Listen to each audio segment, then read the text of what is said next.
두 번째 시간입니다. 정보처리 기사 합격은 디테일에 있다 강의를 맡은 지마입니다. 이전 영상에서 소프트웨어 개발 방법론을 함께 공부했었죠. 오늘은 이 개발 방법론에 대한 테일러링에 대해 공부합니다. 개발 모델과 방법론은 시대와 시스템에 따라 발전해왔지만 여전히 부족합니다.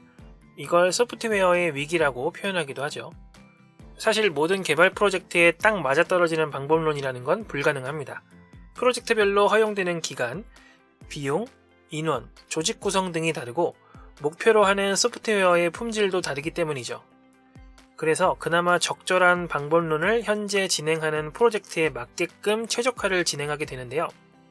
바로 이 부분이 오늘 학습할 내용인 소프트웨어 개발 방법론 테일러링입니다. 자, 그럼 시작해볼까요? 본 영상은 암기가 아닌 학습 내용에 대한 이해와 팁을 전해드리기 위한 것으로 정보처리 도서와 도서에 포함된 인강을 기본으로 하되 이 영상은 예습 및 복습의 용도로 시청하는 것을 추천드립니다.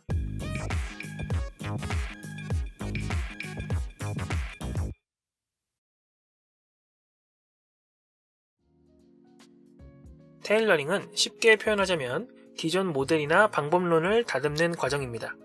반드시 테일러링을 해야 하는 것은 아니지만 내부 또는 외부적 요건에 의해 필요하다면 적극적으로 수행하는 것이 옳습니다.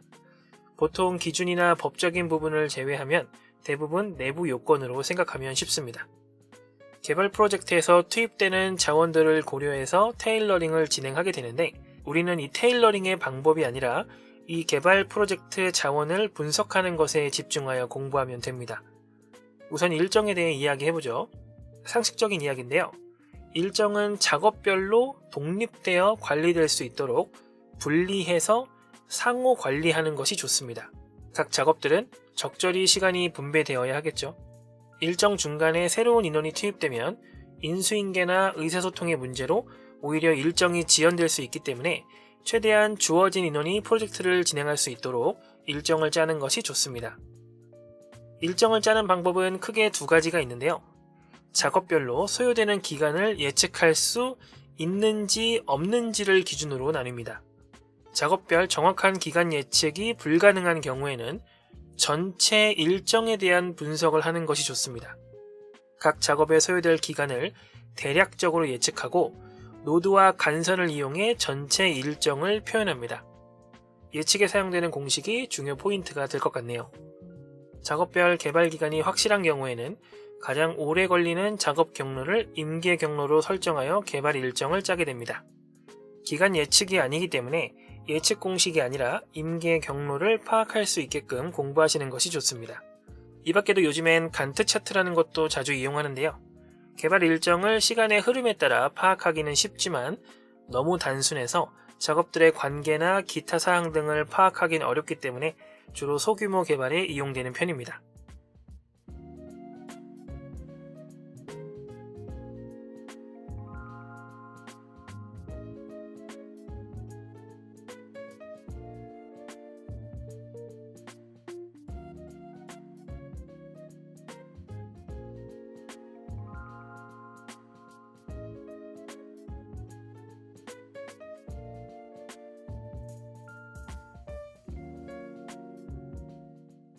다음은 비용입니다. 당연히 되는 대로 쓰는 게 아니라 필요한 비용을 적절히 예측해야겠죠. 적게 쓰면 좋겠지만 또 너무 적으면 개발 품질이 나빠질 수 있으니 적절한 선을 지킬 수 있어야 하는데요. 소프트웨어의 비용을 결정하는 요소는 크게 프로젝트와 자원, 생산성 등이 있는데요. 이들을 고려하여 합리적인 산출 방식을 통해 비용을 선정하는 것이 중요합니다. 여기서는 상향식과 하향식 두 가지에 대해 함께 이야기해 보겠습니다. 중요한 부분은 상향식이니까 먼저 하향식 기법부터 이야기해 볼게요. 하향식은 비과학적인 경험을 기반으로 하는 산정 모델들입니다. 다소 주관적일 수 있지만 빠르게 비용을 산정할 수 있죠. 그래도 아예 비전문가가 선정을 하는 것은 아니고요. 기법에 따라서는 각각의 의견을 종합하여 비용을 도출하기 때문에 상황에 따라서는 유용한 방법이 될 수도 있습니다. 다음은 상향식이에요. 하향식의 반대 개념이니 당연히 과학적인 방법이겠죠. 작업 단위별로 일정한 기준에 따라 비용을 측정하여 전체 비용을 산정하는 방식입니다. 대표적으로 LOC가 있는데요. 소스코드의 라인 수가 늘어나는 만큼 비용도 상대적으로 늘어난다는 점에 기반해서 기능별 소스코드의 라인 수를 예측하는 겁니다. 예측 공식은 일정에 대해 이야기할 때 함께 본 공식과 똑같죠. 이렇게 산출된 LOC에 다양한 공식을 적용하여 비용과 기간 등을 계산할 수 있으셔야 합니다. 다양한 식의 변형이 있을 수 있으니 문제풀이 시 주의해 주시기 바랍니다. 이 LOC 기법은 과학적이지만 모든 소스코드에 같은 가치를 둔다는 단점이 있습니다. 예를 들어 어떤 코드는 단순 출력문이지만 어떤 코드는 복잡한 계산 공식일 수 있는데 이 둘에게 같은 비용을 산정한다는 건 사실 좀 애매한 부분이 있죠. 그래서 코드 구현에 필요한 노력에 따라 가중치를 반영하는 방법도 있으니 참고하시기 바랍니다. 이 밖에도 LOC를 기반으로 하는 여러 수학적 산정 기법들이 있습니다. 해당 섹션 중에 가장 많이 출제되는 부분이기도 한데요. 소프트웨어 규모나 노력 분포, 기능별 가중치에 기반하는 코코모와 푼남, 기능 점수 모델 등이 있습니다. 각각의 특징을 서로 잘 구분해 주시고요. 특히 코코모는 다양한 세부 모델이 존재하므로 좀 더 집중하여 공부하시면 좋을 것 같습니다. 전체 내용을 전부 외우면 좋겠지만 사실 좀 어려운 부분이죠. 팁을 하나 드리자면 수학적 산정 기법에 나타나는 세부 공식들은 아직 한 번도 출제된 적이 없으니까 암기하실 때 참고하시기 바랍니다.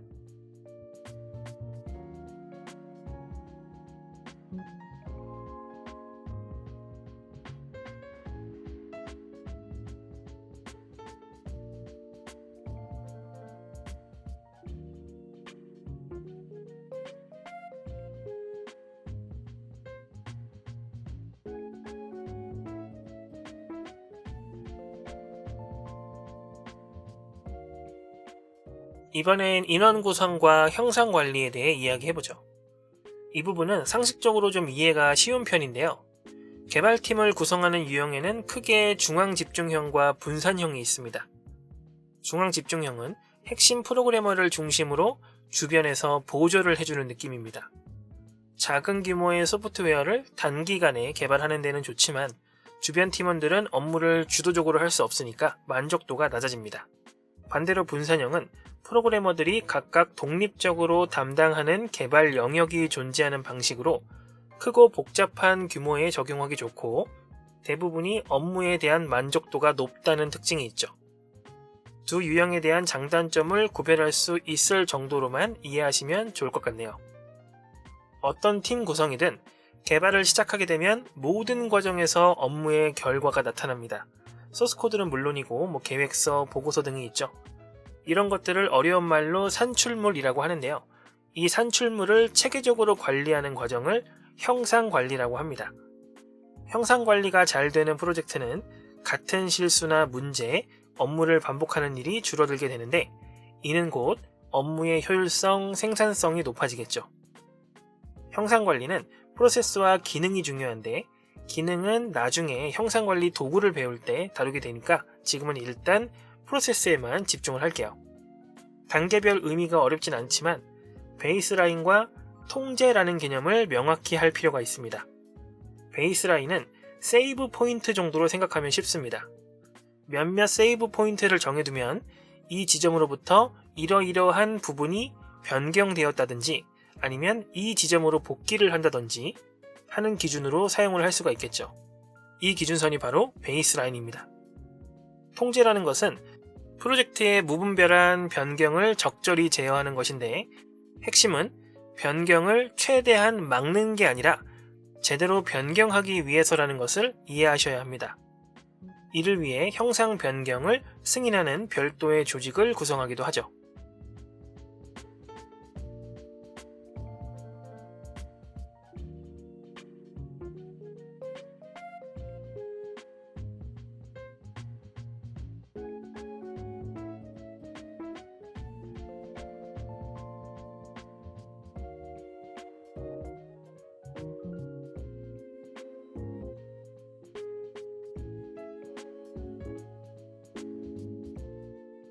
마지막으로 이야기 나눌 포인트는 품질 관리입니다. 저는 쉽고 여러분은 어려운, 다시 말해 암기할 게 무진장 많은 포인트인데요. 미리 말씀을 드리는데 전부 다 외울 필요는 없습니다. 우리의 목표는 자격증 시험 합격이지 지식의 함양이 아니에요. 때문에 저는 기출되었던 내용을 중심으로 이것들을 풀어드릴 겁니다. 일단 소프트웨어 개발 표준부터 보면 ISO, IEC 뒤에 숫자가 붙는 게 보이시죠? 이 숫자별 의미와 세부 항목 등을 영어 단어 외우듯이 외우세요.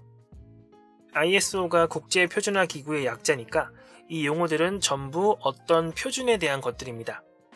NCS나 다른 출판 교재에 포함된 내용은 훨씬 더 방대하지만 우리 책에는 암기량 대비 기출될 확률이 최소 어느 정도 보장되는 부분만 기재를 했으니까 참고하시기 바랍니다.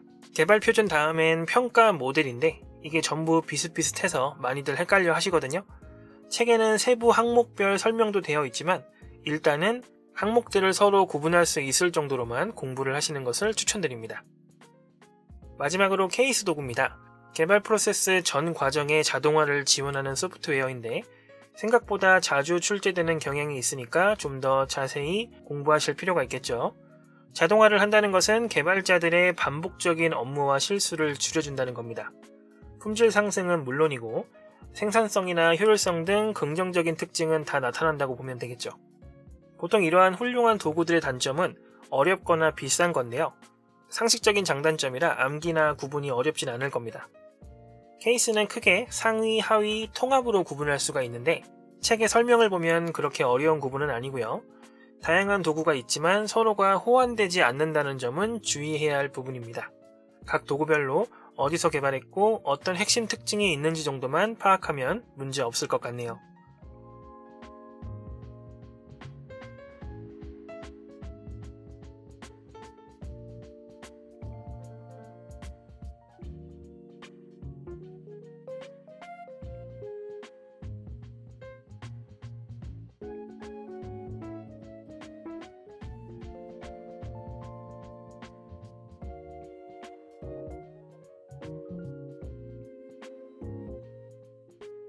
오늘 영상은 여기까지입니다. 강의 내용에 대한 질문은 네이버 영진닷컴 스터디 카페를 이용해 주셔야 빠른 답변이 가능합니다. 기타 영상에 대한 의견은 좋아요와 구독, 댓글로 남겨주시면 감사하겠습니다. 그럼 다음 시간에 뵙겠습니다. 감사합니다.